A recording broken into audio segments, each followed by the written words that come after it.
Awesome. Well, welcome back to the OT with the Machine, Jesse Green. That's just a cool name. I want to be the Machine. You know. So couple of questions. Do you shave with that with the chainsaw or anything? You just yes. Keep it trim. Yes, with the chainsaw, the big one. Freaking cool. Hey, serious question. I noticed on your Facebook, and I love to scour people's Facebook pages, but you have a favorite quote, and it says "Get there." What does that mean? Well, that was actually the name of my company before I incorporated, became MachineJesseGreen.com. Originally, when I first went into business for myself, it was Get There Enterprises, because I was 30 years old. I had just walked away from the only really serious job I'd ever had. And I had no choice. It was either I get there or I'm going to live the rest of my life wallowing in deep regret. And I just can't have that. So this was my life's dream that I was chasing. I had to give it everything. I just had to get there. That was the name of the company at first. So that's cool. That's cool. As you can see, I didn't even know what the camera angle was going to be before this is my first time doing a show like this in this new age. Cool. So about somewhere over there it is the Get There. Oh, I see it. Yep. Yeah, that's cool. So I watched your commencement speech, and it was absolutely incredible. And I can somewhat relate to. Did you have this just feeling in the pit of your stomach? Your intuition telling you I've got to do something else, and then you come home and you tell your wife, you're like, I mean, that the conversation, I'm sure, not as easy as her just saying, go. I mean, there's got to be more conversation involved in that a little bit, right? I mean, talking about finances and kids and family and house, and right? Is there more to it than that, than just that easy?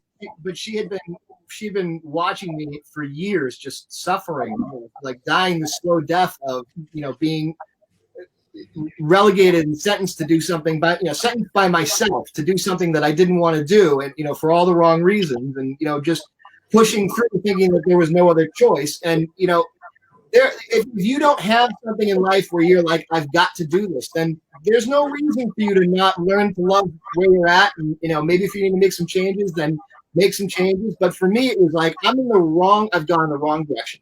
I've gone off the rails. I'm nowhere near, this is not what everybody told me my whole life I should be doing, or what I thought I should be doing. My education was a waste if I continue down this path, all of it. And so she saw all the physical pain from the job that I was doing. There was a lot of physical pain. So I was just suffering in every possible way that you can suffer, until I finally exploded. If you go to if anybody goes to my Facebook pages, which are public, my Facebook page, The Machine Jesse Green, World Famous Chainsaw Sculptures Facebook page, Chainsaws, Cheeseburgers, and Rock and Roll Facebook page. You can watch my commencement video. It's my contribution to 2020 and all this virtual content that's put out there. I never had, I watched it all be made for months and months. I was supposed to do the commencement live in May, obviously, then it got moved to October, and then they moved it to, okay, now it's got to be virtual. And for me, it was so sad, and it's sad for the graduates. I mean, and I'm sad for the kids that are going to college now under these circumstances. All the kids are cool, but for me, all of a sudden, I realized it was, this is an opportunity to do something more along the lines of what I do anyway. I do visual. And when I go and I do Chainsaw Cheeseburgers and Rock and Roll Live, it's visual. It's that. It's a fast-paced slideshow with my finger on the button, boom, boom, boom, boom, boom, boom, boom. And I tell my story, and it all leads to, and this is why you need to chase your dreams too, because I didn't know what I was doing. I didn't have a clue. I just knew that where I was not acceptable anymore. And I figured it out as I went. You stumble through life, and you stumble through the process of everything. And you don't just automatically get happiness all the time because you've chased down and gotten your dream job. There's still days where you just don't want to go. You don't know what's going to happen. You don't know around the next turn, and it's hard. You're trading the stress of one thing for the stress of another. You really are. But It's like, what is the most worth it to you? What's in your heart that you have to do? That's what it's all about. That's amazing. I was going to say, on your commencement, you talked about, even when you're chasing your dream or you're doing what you want to do, there are still days you don't want to do it. It's still hard work. And sometimes it's ironic you said it. When I saw that just yesterday, when I watched it, is because I had that same thought the other day. You can be chasing your dream. Sometimes chasing your dream and doing that is harder work than doing what you don't like to do, because there are expectations you have in your mind and in your heart and what it should look like. And the reality is, like I said, you could have the greatest job in the world, but there's still gonna be days when you just physically, I want to do something else, right? But I think those days are far less than the days of if you're working at Circuit City, or you're, doing, if you're in Tim's job or whatever. I mean, so unlike you and me who are chasing our dreams in West, but anyway, I when you said that, I thought it's so true. Like, you can chase your dream and have your dream job, but there's still gonna be a day when you're like, I don't do this shit today. Yeah. It's like Eye of the Tiger. You trade your passion for glory. You know what I mean? Like you trade your passion for money, or you're trying to fix and mesh these things. So when you have a dream, you have to really ask yourself, is this worth all the stress that's going to come along with it? Because there's going to be. There's no such thing as a perfect scenario. Right. So that alone could be the whole show. What you just said about how you chase your dream, but how does one get the attention of the Nat Geo channel? Did they come to you, or did you pitch them? That is an exciting and long and detailed story that I go into great detail, more detail than you'll ever read from anyone else ever in Chainsaws, Cheeseburgers, and Rock and Roll, my forthcoming trilogy book series, which will. You've never heard a Hollywood behind the scenes story like this before, ever. Can you give us? I think we need a plug alert sign. It's the trilogy story, like he's friggin' Star Wars or something. Can you give us one thing about that will entice someone that wants to listen to the whole story another time? I'll tell you a quick story I'll tell you the story of the first time that I got on a conference call with the heads of National Geographic Channel. Okay. This is after the deal was already done and everything was all set, but I had never actually met these guys, and they were calling me from a big meeting in LA. And I asked my executive producer, what am I supposed to do? Am I supposed to be reserved? Am I supposed to just be, or do I do like Tracy Morgan doing Tracy Jordan on 30 Rock? Like, am I supposed to really just be over the top and just, hey? And he just was like, be yourself. And I'm like, but there's different versions of myself that I can do. You know what I mean? Right. This is sales, right? So I ended up, they put me on the phone, and I immediately just started swearing. In a positive way, in an upbeat, excited way, and the room broke out in laughter, and it all went really uphill from there. So don't ever let anybody tell that we're all adults here watching this show, and a lot of us are salespeople. And I think that, yes, you have to act with a certain amount of decorum in certain settings, and you don't want to just approach people with swears in general, but everybody loves swears. It's the great equalizer, I think. No matter what they tell you to their friends behind the scenes in their house, they're still saying whatever they want. Gary Vee just high-fived himself. So I've had somebody say, why do you say the F word once in a while? I'm like, I say it for double emphasis. That's right. That's right. And so my live talk is, there's zero swears. I do it for all ages. And but when you read the book series is honesty, and honesty means honesty in the way I actually talk. So in sports, when someone's wearing Nike and their contract ends, Adidas comes at them big time. So have you had to is still Chainsaws after you to get you away from Husqvarna?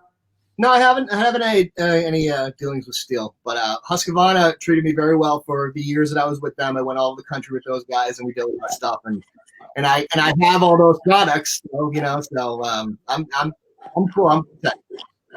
Cool. I could see you doing a commercial for Five Guys where they bring out a burger and you just cut it in half because you like to eat half at a time. You've got contact information, bro. You send it my way. All right. I know lots of pizza guys, so you never know. Do you have an agent? Or are you your own agent? Mostly I'm my own agent, but I've got different people that do different things for me. Wonderful. Wonderful. What is the easiest wood to work with? Is it pine? Yeah. Pine cuts like butter. It's so sweet.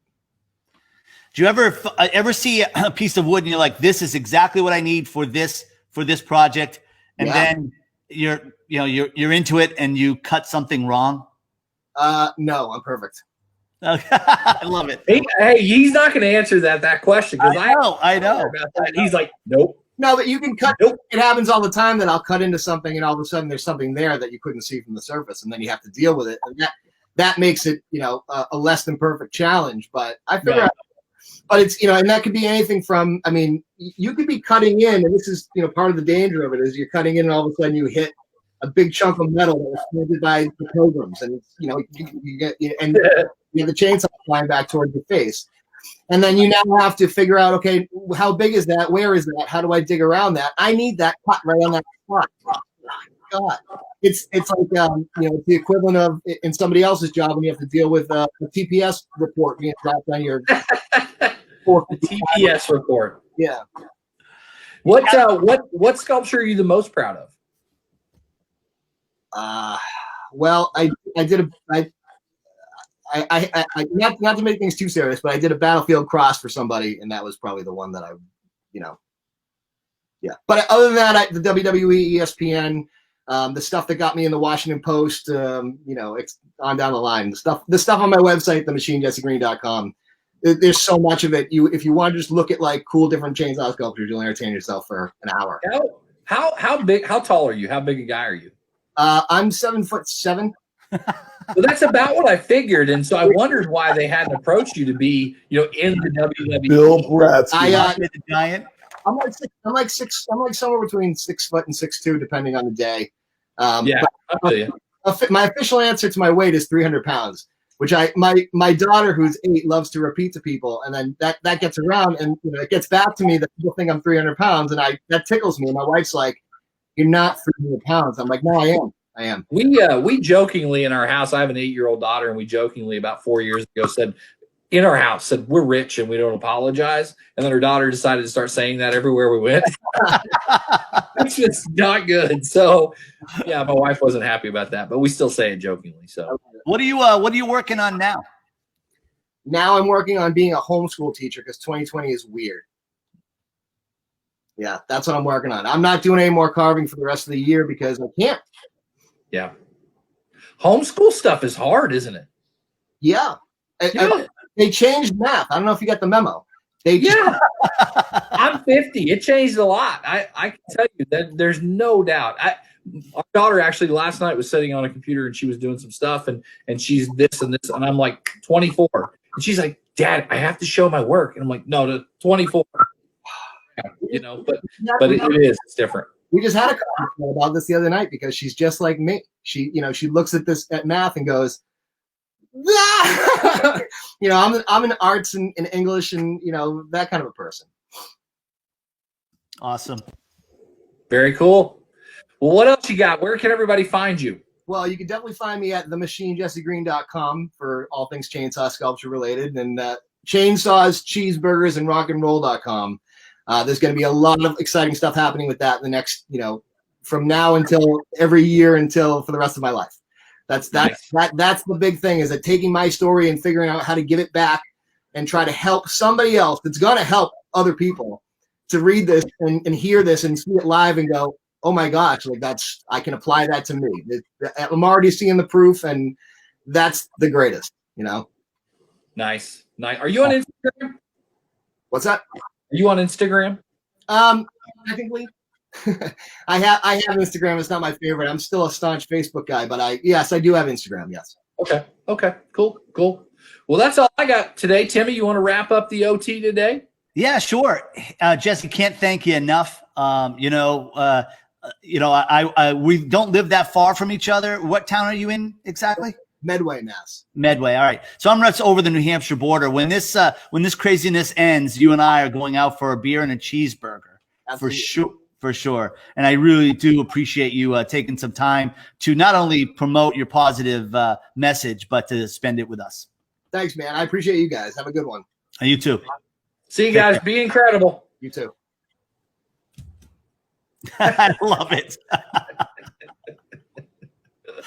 That is awesome.